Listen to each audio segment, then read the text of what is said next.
आचार्य चाणक्य जड़े महान ज्ञानी मनीष सहित जड़े भल नीतिकार मध्य थिले।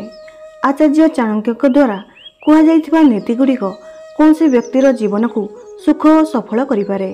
चाणक्य तांको नीति बल ही एक सामान्य बालक चंद्रगुप्त को अखंड भारतर सम्राट करथिले। चाणक्य नीति गुड़िक बहुत सठिक अटे। जो व्यक्ति यह निज जीवन में अनुसरण करें से बड़ बड़ समस्यार सामना बहुत सहजरे करिपारे। आज आमे चाणक्य एमिति नीति गुड़िक जानिबा जहाँ आम जीवन में बहुत प्रभाव पकाई थाए। तबे चलंतु जानिबा। भल भल वीडियो देखिया पई फास्ट मोटिवेशन को लाइक एंड सब्सक्राइब करंतु।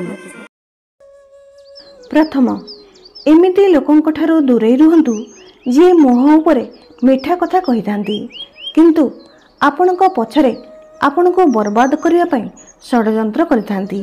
एमिति करिवा लोक तो सही विषकुंभ सह समान जहार उपरिभाग क्षीर रे भरा होइथाए।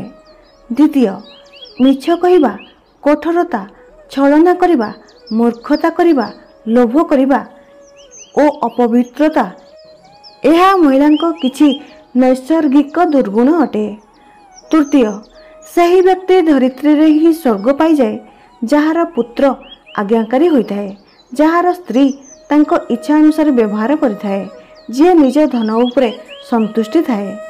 चतुर्थ मनरे भाविथिबा कार्य को कहा सामना प्रकट करंतु नहीं, बरं भावुथिबा अनुसार तार सुरक्षा करी ताहाको कार्य रे परिणत करंतु। बेले बेले आमे लक्ष्यस्थल रे पहुंची पारंती नहीं। तार सबुठारु बड़ कारण हैला आम मनरे करिथिबा योजना को काहाकु ना काहाकु जणाई देइथांती। आउ एहा ही आमर सबुठारु बड़ भूल होइथाए ओ आम कार्य रे बड़ प्रतिबंधक होइथाए। पंचम जड़े कुमित्र उपरे तो केबे विश्वास करंतु नहीं, ता सह जड़े भल मित्र उपरे मध्य केबे विश्वास करंतु नहीं। काहेकि ना जदि एमिति लोक आपणक ठारे क्रोधित होई जांती तो आपणकर सबु रहस्यरु परदा उठाई देइथांती। षष्ठ बुद्धिमान पिता को निज पुत्र को सद्गुणर शिक्षा देवा आवश्यक, काहेकि ना ज्ञानी व्यक्तिंकर ही कूलरे पूजा होइथाए। सप्तम नदी कूलरे थिबा वृक्ष, अन्य घरे रहुथिबा स्त्री एवं बिना मंत्री थिबा राजा एमानकर निश्चय ही शीघ्र पतन हो जाए। अष्टम जो माता पिता निज छुआ को शिक्षा दियंती नहीं से छुआंकर शत्रु समान होइतांती, काहेकि ना से विद्याहीन बालक विद्वानक सभारे सेमिति तिरस्कृत होइतांती जेमिति हंस सभारे बगर होइथाए। नवम अधिक गेला करिबा छुआंक ठारे खराब अभ्यास आनिथाए, तांको कठोर शिक्षा देवा द्वारा भल अभ्यास शिखिथांती। एथिपाई छुआंकु जरूरी हेले दंड दियंतु, अधिक गेला करंतु नहीं। दशम स्त्री योग्य नहेबा, निज लोकंक ठारे सम्मान हानि हेबा, रहिथिबा ऋण, दुष्ट राजार सेवा करिबा, दरिद्रता एही 6टी कथा शरीर को बिना अग्नि रे जलाई देइथाए। एहा थिला चाणक्यंकर किछि महत्वपूर्ण कथा जहाँ आमे सर्वदा मन रखिबा आवश्यक। तेबे चलंतु जानिबा शत्रु उपरे विजय केमिति पाइबा। जदि शत्रु को नुआइबा को चाहुचंदी और शत्रु को मध्य निज कथारे मनाइबा को चाहुचंदी अबा शत्रु ठारू विजय पाइबा को हेले आपण को चाणक्यंकर एही कथा गुड़िक मन रखिया को हेबो। जदि वास्तव रे आपण एही कथा गुड़िक मन रखंती तेबे निश्चय ही आपणक जीवन रे काम रे आसीबो। प्रथम आचार्य चाणक्य कहिसंती कि जीवन रे आगको बढ़िया को चाहुचंदी तो लोकंक पई बधिर होई जांतु, काहेकि ना लोकंक भितरे मुख्यतः आम संपर्कीय होइथांती जे माने आमको डिमोटिवेट करथांती, आगको बढ़िया पई दियंती नहीं।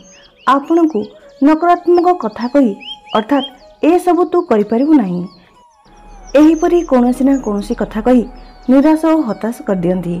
तेणु एहीपरि लोकंक कथा न सुनी निजे मन कथा शुणंतु और निज आत्मविश्वास उपर भरोसा रखंतु। सेथिपई आचार्य चाणक्य कहिसंती एहीपरि लोकंक पई बधिर होई जांतु, अर्थात ताको कथा शुणंतु नहीं। जदि किछि नुआ शिखिबा को चाहुचंती, नुआ किछि करिबा को चाहुचंती कि जीवन रे आगको बढ़िया पई चाहुचंती तो लोकंक पई बधिर हेबा जरूरी अटे।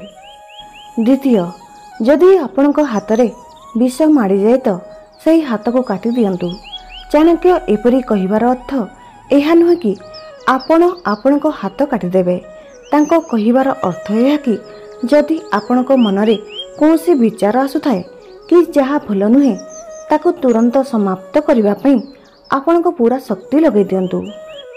कहीं जदि आपण एपरी न करंती तो आपण निजे ही निज गोड़े कुराड़ी मारी थांती। ता छड़ा अन्य दृष्टिकोण आपणकर कौनसी मित्र जी आपण को खराब प्रस्ताव देउथाए तो तांकू ओ तांको कथा को केबे सुनंतु नहीं। सही मित्र सह मित्रता रखंतु नहीं, नचेत तार परिणाम आपण को भोगिबा को पड़ी पारे। कहीं साप को क्षीर पियाइबा द्वारा तार विष ही बढ़ी थाए, केबे अमृत बढ़ी न थाए।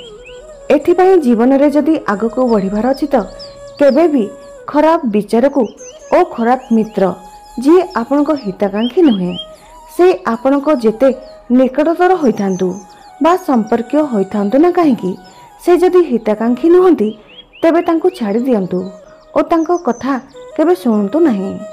तृतीय, शत्रुर दुर्बलता जानिबा पर्यंत तांको सह बंधुता जारी रखंतु। तांको सह बंधुता करिया पई चेष्टा करंतु।